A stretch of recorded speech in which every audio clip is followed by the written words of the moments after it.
या फिर क्या हो जाएगा भाई न्यूटन इंटू मीटर हो जाएगा। ठीक है, अगला क्वेश्चन करेंगे, ऊर्जा किसे कहते हैं? ऊर्जा किसे कहते हैं? तो पहला क्वेश्चन जो है इसका बनता है कि ऊर्जा किसे कहते हैं? तो कार्य करने की क्षमता को क्या कहते हैं?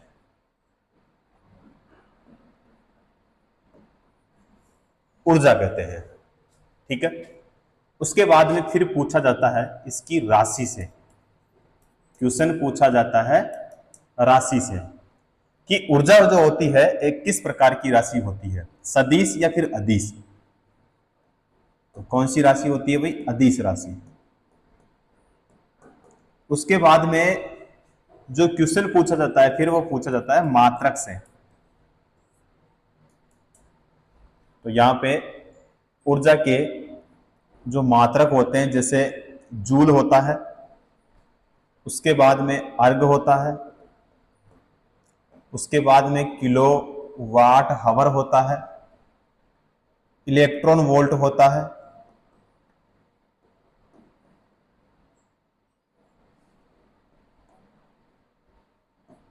उसके बाद में कैलोरी होता है, कैलोरी के बाद में ब्रिटिश थर्मल यूनिट होता है। ठीक है, ये सभी क्या होते हैं भाई? ऊर्जा के मात्रक होते हैं। अब यहां पे है ब्रिटिश थर्मल यूनिट। अगर पूछे कि एक ब्रिटिश थर्मल यूनिट में कैलोरी कितने होते हैं? 252।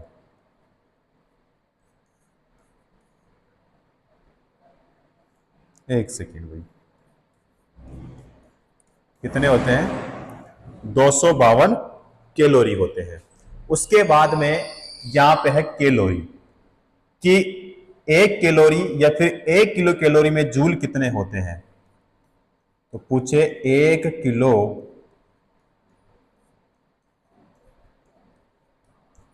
कैलोरी में जूल कितने होते हैं? 4186 जूल, 4186 जूल होते हैं। या फिर पूछे कि 1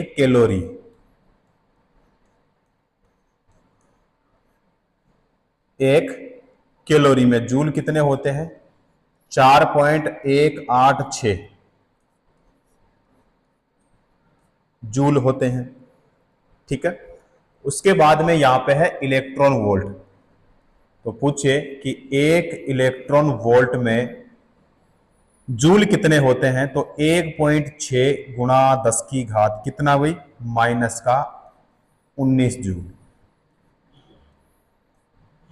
ठीक है, 1 इलेक्ट्रॉन वोल्ट में कितने जूल होते हैं? 1.6 गुणा 10 की घात -19 जूल होता है।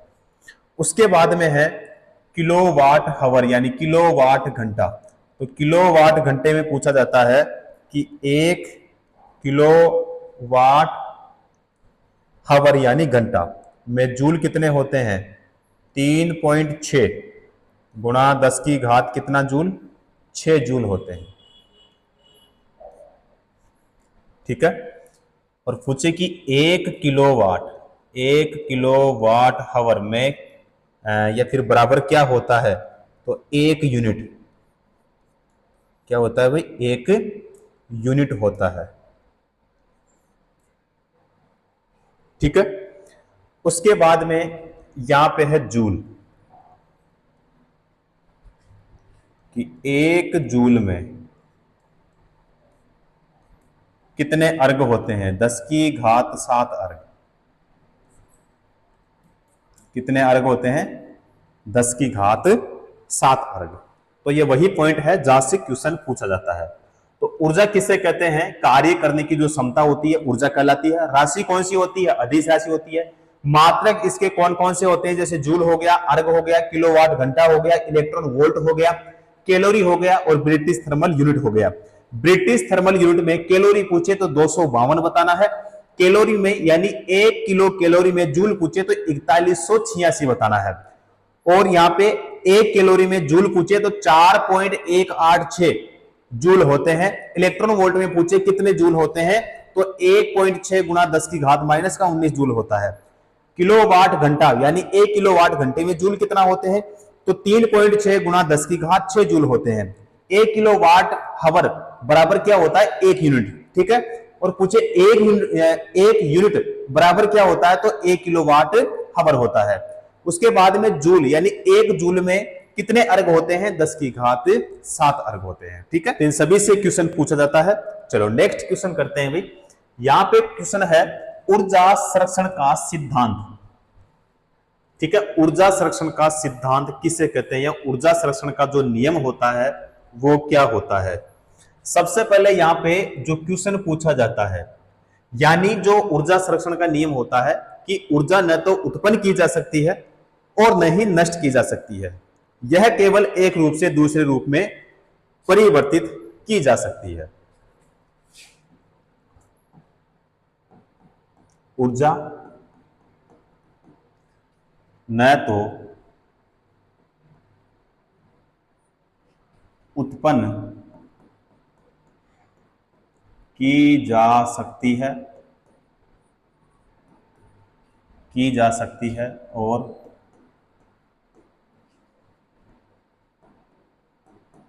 न ही नष्ट की जा सकती है।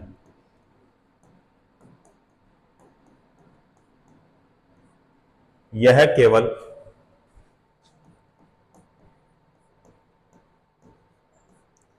एक रूप से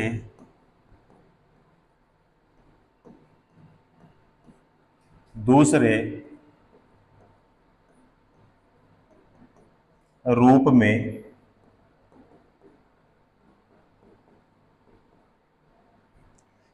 परिवर्तित की जा सकती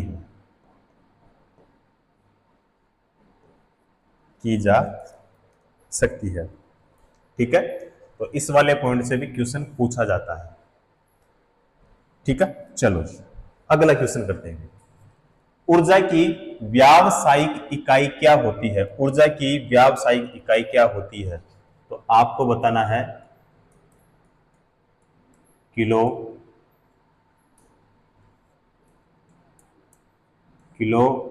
वाट घंटा, किलोवाट घंटा यानी किलो वाट आवर, ठीक है। अगर पूछे कि ऊर्जा का SI मात्रक क्या होता है तो बताना है आपको जूल। क्या होता है भाई जूल होता है और J इसका क्या होता है प्रति। ऊर्जा का पूछे CGS मात्रक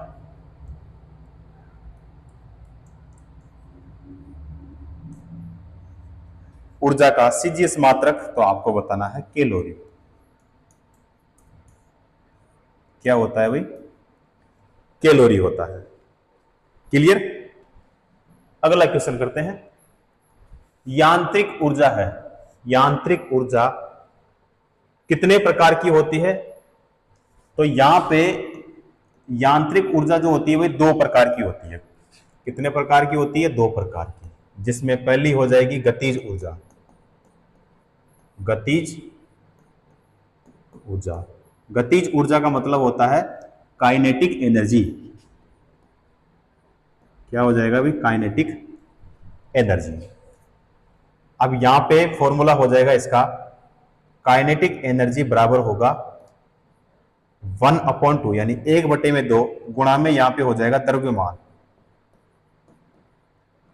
गुणा में यहां पे वेग स्क्वायर होता है। यानी यहां पे जो फॉर्मूला होगा इसका काइनेटिक एनर्जी बराबर हो जाएगा 1/2 गुणा में द्रव्यमान का मतलब m हो गया इनटू में वेग स्क्वायर, ठीक है। चलो उसके बाद में यहां पे दूसरा जो होगा स्थितिज ऊर्जा।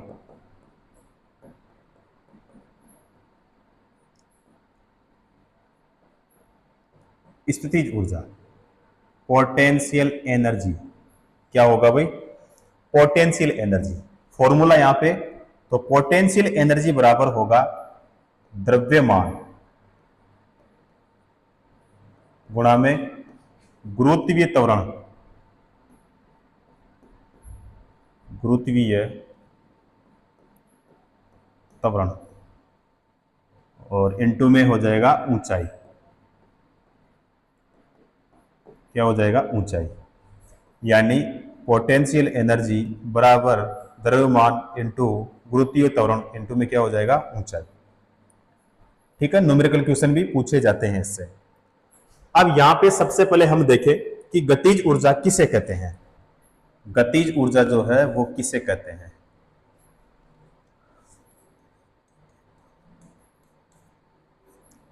किसी वस्तु में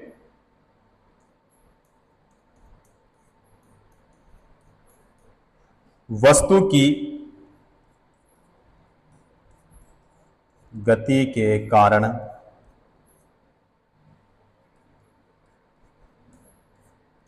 कार्य करने की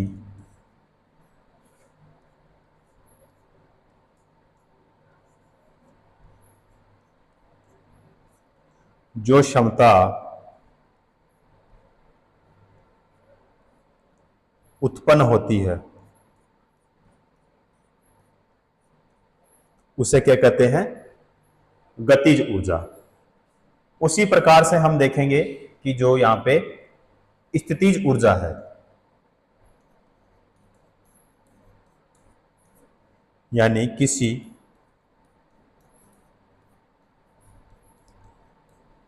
वस्तु द्वारा उसकी स्थिति, उसकी स्थिति या विन्यास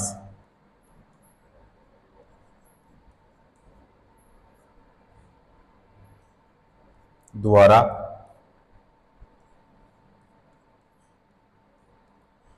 प्राप्त ऊर्जा को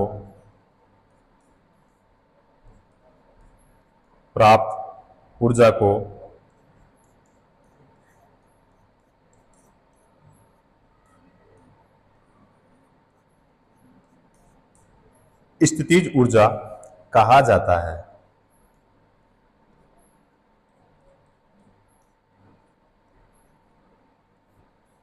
ठीक है, तो फॉर्मूले से भी क्वेश्चन पूछा जाता है और इसकी परिभाषा से भी क्वेश्चन पूछा जाता है। न्यूमेरिकल क्वेश्चन भी यहां से इन फॉर्मूले से पूछा जाता है। ठीक है, चलो अगला क्वेश्चन। 5 मीटर प्रति सेकंड की गति से गतिशील 22 केजी यानी 22 किलोग्राम वजन वाले वस्तु की गतिज ऊर्जा जो है वो कितनी होगी, ये इसमें बताना है। अब इसमें गतिज ऊर्जा का मतलब क्या हो गया, यानी काइनेटिक एनर्जी हो गया। क्या हो गया इसका मतलब, काइनेटिक एनर्जी। फॉर्मूला क्या होगा, 1 बटे में हो जाएगा 2, गुणा में यहां पे द्रव्यमान यानी m, गुणा में यहां पे वेग स्क्वायर तो v स्क्वायर हो जाएगा। ठीक है, तो यहां पे जो द्रव्यमान है m का मान इसमें कितना है, 22 केजी है। कितना है भाई, 22 केजी। उसके बाद में v स्क्वायर का मान कितना है, तो v बराबर कितना होगा यहाँ पे 5। ठीक है, और 5 मीटर प्रति क्या है, सेकंड है। अब काइनेटिक एनर्जी बराबर क्या होगा, बस ये ज्ञात करना है। अब इसमें काइनेटिक एनर्जी यानी गतिज ऊर्जा बराबर हो जाएगा 1 बटे में 2, और यहां पे m का मान कितना है, तो 22, v का मान कितना है, v स्क्वायर है, तो इसका मतलब हो जाएगा 5 गुणे में क्या हो जाएगा भाई, 5 हो जाएगा। ठीक है, तो काइनेटिक एनर्जी गतिज ऊर्जा बराबर क्या होगा, 1 बटे में 2 गुणा में यहाँ पे क्या हो जाएगा, 550 हो जाएगा भाई। क्या होगा, 550। तो बराबर में कितना, तो यहाँ पे हो जाएगा 27 हो जाएगा 5। वैल्यू किस में आएगी, गतिज ऊर्जा है तो यहाँ पे किस में आएगी वैल्यू, जूल में। तो 275 जूल हमारा करेक्ट आंसर इसमें हो जाएगा। ठीक है, चलो अगला क्वेश्चन करते हैं। 15 केजी की एक वस्तु जब भूमि से 10 मीटर की ऊंचाई पर हो तब इसमें स्थितिज ऊर्जा क्या होगी। अब स्थितिज ऊर्जा इसमें क्या होगी, इसमें स्थितिज ऊर्जा का मतलब हो गया पोटेंशियल एनर्जी। क्या हो गया भाई, पोटेंशियल एनर्जी हो गया। अब यहां पे पोटेंशियल एनर्जी बराबर यहां पे m इंटू में क्या होगा g इंटू में क्या होगा यहां पे h, यानी द्रव्यमान इंटू में गुरुत्वीय त्वरण इंटू में क्या हो जाएगा ऊंचाई। अब देखो इसमें g का मान